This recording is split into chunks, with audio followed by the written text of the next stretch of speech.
देखिए इस्त्री कितनी अच्छी तरह से साफ़ हो चुकी है, बिल्कुल चमक रही है। ये अस्सलाम वालेकुम, कैसे हैं आप सब लोग? आज मैं अपनी इस्त्री की सफाई कर रही थी, तो मैंने कहा कि आपके साथ भी शेयर करती हूँ कि मैं अपनी इस्त्री जब मैली हो जाती है तो मैं इस इस्त्री को कैसे साफ़ करती हूँ। वैसे तो मेरे पास ये 2 इस्त्रियाँ रखी हुई हैं और ये बिल्कुल क्लीन है, और ये दूसरी जो आयरन है, ये इससे मेरे बच्चे कपड़े प्रेस करते हैं, तो उनसे ये कपड़ा जो जल गया, तो इस तरह से ना इस्त्री पर मैल आ गई और इस्त्री ब्लैक हो गई। तो मुकम्मल इस्त्री की सफाई करेंगे, और सिर्फ 30 रुपए की मैं एक चीज़ लेकर आई हूँ बाज़ार से, और इससे हम इस्त्री की सफाई करेंगे तो इस्त्री हमारी शीशे की तरह साफ़ हो जाएगी।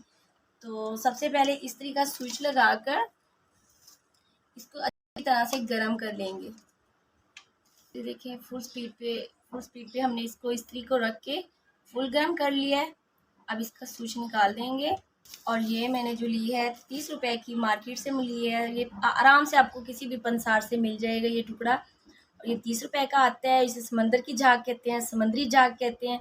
ये इसको लेंगे और जिस तरह ये गरम गरम इस्त्री है इसके ऊपर से सफाई करेंगे,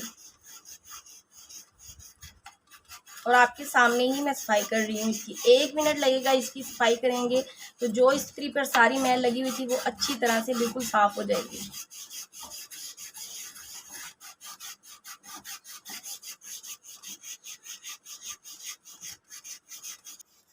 और ये देखें सिर्फ 1 मिनट ही लगा है, और इस्त्री की हालत इतनी बुरी थी ना, आपके सामने थी इस्त्री हालत कितनी बुरी थी। और सिर्फ 1 मिनट में इसको अच्छी तरह से हमने साफ़ किया है। आप जाके देखिए बड़े बड़े टेलर्स के पास आपको ये समुद्री झाग मिलेगी, वो ये लाजमी रखते हैं और इसी से इस्त्री की ना सफाई करते हैं अच्छी तरह से। ये देखें आपको इस्त्री साफ़ करके दिखा रही हूँ, आपके सामने मुकम्मल साफ़ किया, सिर्फ 1 मिनट लगा, हालांकि इस्त्री की हालत बहुत ख़राब थी।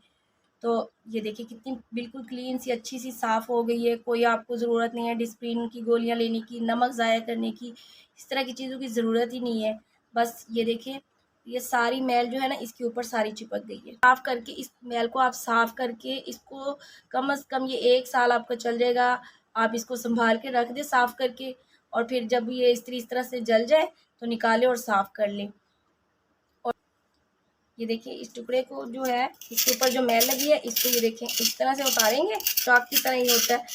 ये देखिए इसको निकाला है और ये सारी उतर जाएगी मैल। इतनी इस्त्री पर मैल लगी हुई थी कि आपके सामने समुद्री झाग के ऊपर सारी लग चुकी है। ये देखिए अच्छी तरह से साफ़ हो गया। आप इसको संभाल के रखें। अभी आप वीडियो को स्किप मत करें, ठहरें ठहरें। ये देखिए ये साइडों पर जो है ये कितनी मैल चिपकी हुई है, ये जंग सा लगा हुआ है। हमारी तरफ जो है ना पानी नमकीन है, तो ये जब शावर करते हैं कपड़े प्रेस करने के लिए तो ये सारा जो पानी ना इधर चिपक जाता है और जंग लग जाता है। तो इसको भी हम अच्छी तरह से साफ़ करेंगे। इसके लिए मैंने एक लेमन लिया है, और इसको ना मीठा सोडा जो बेकिंग सोडा होता है, बेकिंग पाउडर नहीं लेना, मीठा सोडा लेंगे और उसके अंदर इस तरह से लगा के और इसकी अच्छी तरह से हम सफाई करेंगे। आपके सामने ही सफाई कर रही हूँ, देखें ये किस तरह से क्लीन साफ हो जाएगी बिल्कुल।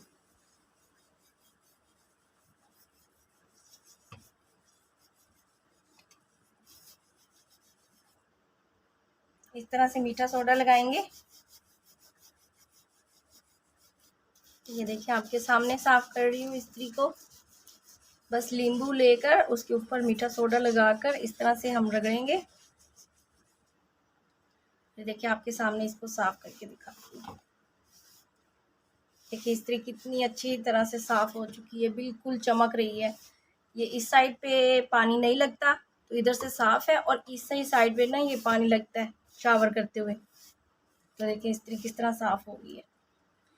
अब ये देख सकते हैं आप इस्त्री कितनी ज़बरदस्त चमक गई है। ये देखिए, ये देखिए सिर्फ इस पर लेमन और मीठा सोडा हमने रगड़ा है, और देखिए बस कुछ ही सेकंड में बस हम इसको रगड़ेंगे और ये बिल्कुल साफ शफाफ हो जाएगी। और देखिए आगे से भी बिल्कुल इसकी ये बहुत पुरानी इस्त्री थी और बहुत गंदी हो रही थी, और देखिए इसकी वो जो सारे जले हुए निशान है वो ख़त्म हो चुके हैं।